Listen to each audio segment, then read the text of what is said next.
السلام علیکم ورحمۃ اللہ وبرکاتہ۔ معزز ناظرین، پچھلی ویڈیوز کے اندر ہم نے نماز کے واجبات، نماز کے فرائض، کن چیزوں سے نماز ختم ہوتی ہے، یعنی سجدہ سہو کب واجب ہوتا ہے، ان تمام چیزوں کا ذکر کیا تھا۔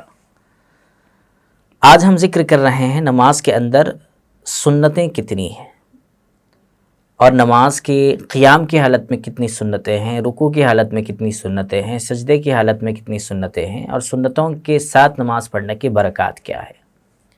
تو سب سے پہلے ہم جان لیتے ہیں کہ نماز میں جب ہم کھڑے ہوتے ہیں، جس میں ہم سورہ فاتحہ اور ضم سورہ پڑھتے ہیں، تو یہ قیام کہلاتا ہے۔ تو اس قیام کے اندر فقہا نے چند سنتوں کا ذکر کیا ہے، تقریباً وہ 10 یا 11 سنتیں ہوتی ہیں۔ اس میں سب سے پہلی سنت تو یہ ہے کہ ہم جب جماعت کے ساتھ نماز پڑھ رہے ہوں، جماعت بنا کر، چاہے مسجد میں ہو چاہے کہیں اور ہو، تو اس میں سنت یہ ہے کہ ہم اذان اور اقامت دونوں کہہ کر نماز پڑھ لیں۔ دوسری سنت کی طرف ہم آتے ہیں، وہ یہ ہے کہ تکبیر تحریمہ، یعنی اللہ اکبر کہتے ہوئے جب ہم ہاتھ اٹھاتے ہیں تو مرد حضرات کہاں تک ہاتھ اٹھائیں گے اور خواتین کہاں تک ہاتھ اٹھائیں گے۔ تو مسنون یہ ہے، سنت یہ ہے کہ مرد حضرات اپنے کانوں کی لو تک ہاتھ کو اٹھائیں، اور خواتین کے لیے حکم یہ ہے کہ وہ اپنے کندھوں تک ہاتھ اٹھائیں۔ یہ خواتین کے لیے حکم دیا گیا ہے۔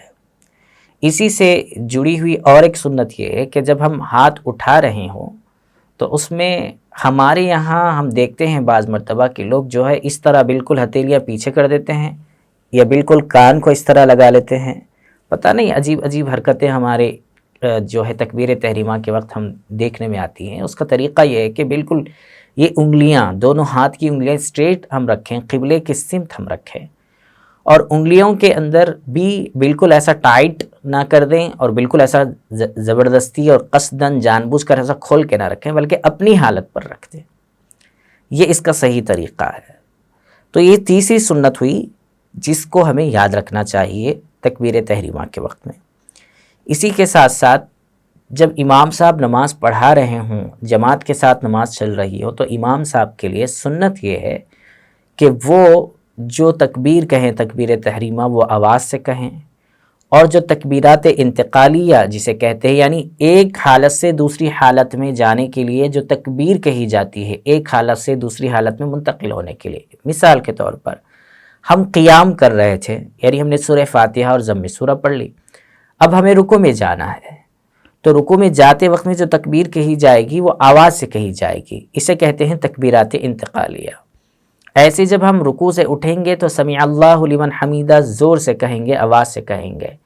امام صاحب اگر ہوں، جماعت کے ساتھ نماز چل رہی ہو تو کیوں؟ اس لیے کہ پیچھے والوں کو معلوم ہو جائے کہ ہم اس حالت سے اب دوسری حالت کی طرف آئے ہیں۔ ایسے ہی ہم جب سجدے میں جائیں گے تو یہ بھی تکبیرات انتقالیہ زور سے کہی جائے گی، اور ایسے جب ہم جو ہے سلام پھیریں گے تو سلام پھیرتے وقت میں بھی ہم امام صاحب زور سے السلام علیکم ورحمۃ اللہ، السلام علیکم ورحمۃ اللہ کہہ کر اپنی نماز کو ختم کریں گے۔ تو گویا امام صاحب جماعت کے ساتھ جب نماز پڑھا رہے ہوں تو ایسی صورت میں تکبیرات انتقالیہ اور سمیع اللہ لمن حمیدہ اور سلام یہ زور سے کہنا مسنون ہے۔ اسی کے ساتھ ساتھ ہم آتے ہیں ایک 5ویں سنت کی طرف، اور وہ 5ویں سنت یہ ہے کہ جب ہم تکبیر کہہ کر ہاتھ باندھ لیں تو ایسی صورت میں ہم ثنا پڑھ لیں۔ ثنا بہت سارے لوگ شروع ہی کرتے ہیں ثنا سے، ثنا سبحانک اللہم و بحمدک، ایسا نہیں، بلکہ ثنا اس دعا کا نام ہے۔ ثنا کے معنی آتے ہیں تعریف۔ وہ دعا یہ ہے، سبحانک اللہم و بحمدک وتبارک اسمک وتعالی جدک ولا الہ غیرک، یہ کہنا مسنون ہے۔ اس کے بعد ہم آتے ہیں چھٹی سنت کی طرف۔ چھٹی سنت علماء نے لکھی ہے کہ جب ہم ثنا پڑھ لیں تو اس کے بعد تعوذ پڑھیں، یعنی اعوذ باللہ من الشیطان الرجیم۔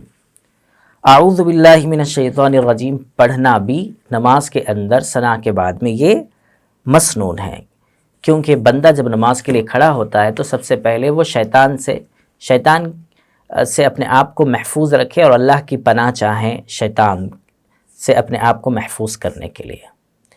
اسی کے ساتھ ساتھ علماء نے لکھا ہے کہ جب تعوذ ختم ہو جائے تو ساتویں سنت یہ ہے کہ ہم تسمیہ پڑھ لیں، یعنی بسم اللہ الرحمن الرحیم۔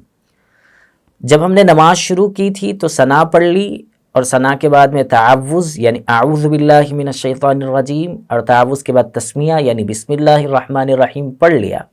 تو اب سورہ فاتحہ اور ضم سورہ جو پڑھنا ہے وہ پڑھیں گے۔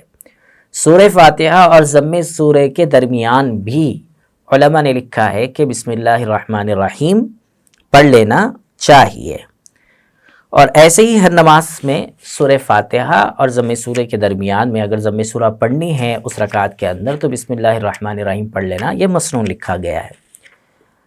8ویں سنت یہ ہے کہ آمین کہنا، سورہ فاتحہ کے بعد میں آمین کہنا، کیونکہ اس میں دعا مانگی گئی ہے اللہ تعالیٰ سے، تو اللہ تعالیٰ سے اس دعا کی قبولیت کے لیے آمین کا لفظ استعمال کرنا چاہیے۔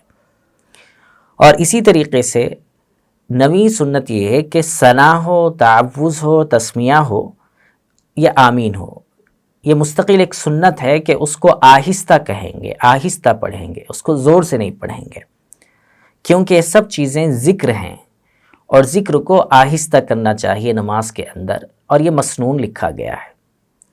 ایسے ہی ایک مسئلہ آ جاتا ہے ہاتھ باندھنے کا، تو ہاتھ کیسے، کہاں پر باندھیں؟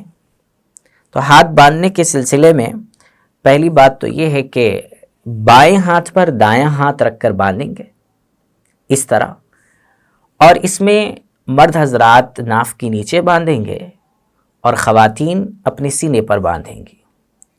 گویا قیام کے اندر یہ تقریباً 11 سنتیں علماء نے ذکر کی ہیں، اور اس کو ہمیں یاد رکھنا چاہیے اور اسی کے اعتبار سے اپنے نمازوں کو مکمل کرنے کی کوشش کرنی چاہیے، اور اس میں جو غلطیاں یا خامیاں ہوں اس کو درست کرنے کی ضرورت ہے اور ضرور درست کر لینی چاہیے۔ اللہ تعالیٰ سے دعا ہے کہ اللہ تعالیٰ ہمیں کہنے اور سننے سے زیادہ عمل کی توفیق عطا فرمائے۔